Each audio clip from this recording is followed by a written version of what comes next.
2013 டெல்லியில உருவாக்கப்பட்ட solar world energy solution கம்பெனியோட ஐபிஓ மார்க்கெட்ல ஓப்பன் ஆயிருக்கு. இவங்க சோலார் பேனலை டிசைன் பண்ணி மேனுஃபேக்சர் பண்ணி சேல்ஸ் பண்றாங்க. அண்ட் உங்க கஸ்டமருக்கு இன்ஸ்டால் பண்ற சோலார் பேனல்ஸ்க்கு ஆபரேஷன் அண்ட் மெயின்டெனன்ஸ் சர்வீசஸ் இவங்களே ப்ரொவைட் பண்றாங்க. யூஸ்வலா இவங்க கிட்ட இருக்கிற கஸ்டமர்ல 95% கஸ்டமர் இன்ஸ்டாலேஷன் அண்ட் மெயின்டெனன்ஸும் சேர்த்து பண்டிலா வாங்கியிருக்காங்க. அண்ட் ஆல்சோ இந்த சோலார் பவருக்கான பேட்டரி அண்ட் எனர்ஜி ஸ்டோரேஜ் சிஸ்டமும் இவங்களே சேல் பண்றாங்க. எஸ்ஜேவிஎன், கிரீன் எனர்ஜி, என்டிபிசி, கேஆர்பிஎல், மூன் பிவரேஜஸ் மாதிரியான டாப் கம்பெனிஸை கஸ்டமர் பேஸா வச்சிருக்காங்க.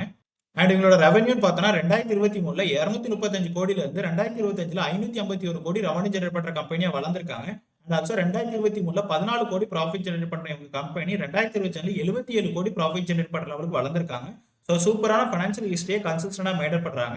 அண்ட் உங்களுக்கு டோட்டலா 114 கோடி கடன் இருக்கு. ரொம்பவே கம்மியான கடன் தான் வச்சிருக்காங்க. அண்ட் இவங்க இப்போ 33 பிஇ ரேஷியோட மார்க்கெட்டுக்கு வராங்க. இவங்க காம்படிட்டர்ஸ் எல்லாரும் ஆல்மோஸ்ட் 29 பிஇ ரேஷியோல இருந்து 161 பிஇ ரேஷியோ ரேஞ்சில் ட்ரேட் ஆகிட்டு இருக்காங்க. ஸோ அவங்க கூட கம்பேர் பண்ணும்போது ஓரளவுக்கு நல்ல வேல்யூவேஷன் தான். பட் ஸ்டில் 33 பிஇ ரேஷியோங்கிறது கொஞ்சம் அதிகமான வேல்யூவேஷன். அண்ட் ஐபிஓ வர அமௌண்ட்ல ஆல்மோஸ்ட் 420 கோடியை இவங்களோட சப்சிடரி கம்பெனியோட மேனுஃபேக்சரிங் ஃபெசிலிட்டியில் இன்வெஸ்ட் பண்றதுக்காக யூஸ் பண்ண போறாங்க. அண்ட் மிச்ச அமௌண்ட ஜென்ரல் கார்பரேட் பர்பஸ் யூஸ் பண்ண போறதா சொல்லியிருக்காங்க.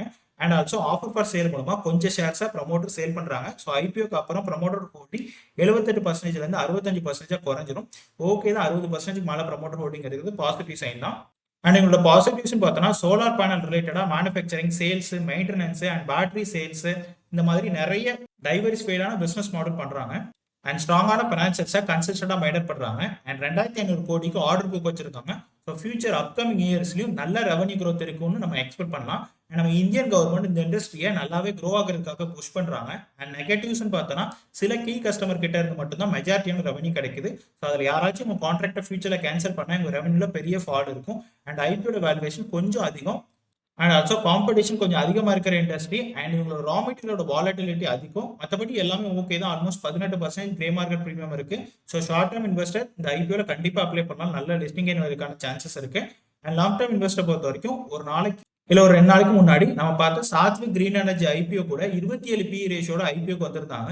ஆல்மோஸ்ட் இவங்களும் அந்த கம்பெனியும் சேம் பிசினஸ் தான் பண்றாங்க. இஃப் இன்கேஸ் நீங்க அந்த ஐபிஓல அப்ளை பண்ணி கிடைச்சிருந்தது அப்படின்னா இந்த கம்பெனி கன்சிடர் பண்ண வேணாம். பட் இவங்களும் பிசினஸ் வைஸ் நல்ல கம்பெனி தான், நல்ல க்ரோத் இருக்கிற இண்டஸ்ட்ரி கூட. ஓகே, இந்த ஐபிஓ ஆல்ரெடி ஓப்பன் ஆயிடுச்சு செப்டம்பர் 23 அண்ட் இந்த ஐபிஓ க்ளோஸ் ஆகுது செப்டம்பர் 25. உங்களுக்கு இந்த ஐபிஓ அலாட்மெண்ட்ல கிடைக்கல அப்படின்னா உங்க அமௌண்ட் செப்டம்பர் 29 ரீஃபண்ட் ஆயிரும். அண்ட் லக்கிலி கிடைச்சிருச்சுன்னா உங்க அமௌண்ட் செப்டம்பர் 29 உங்க டிமார்ட்டை கொண்டு வரும். அண்ட் செப்டம்பர் 30 மார்க்கெட் லிஸ்ட்டும் ஆயிரும். அண்ட் இந்த ஐபிஓ பொறுத்தவரை நான் பர்சனலா இந்த ஐபிஓல கண்டிப்பா அப்ளை பண்ணல, ஸ்கிப் தான் பண்ண போறேன். நீங்களும் இந்த ஐபிஓல அப்ளை பண்றீங்களா ஸ்கிப் பண்றீங்களா கமெண்ட்ல சொல்லுங்க. Thank you guys, Jai Hind.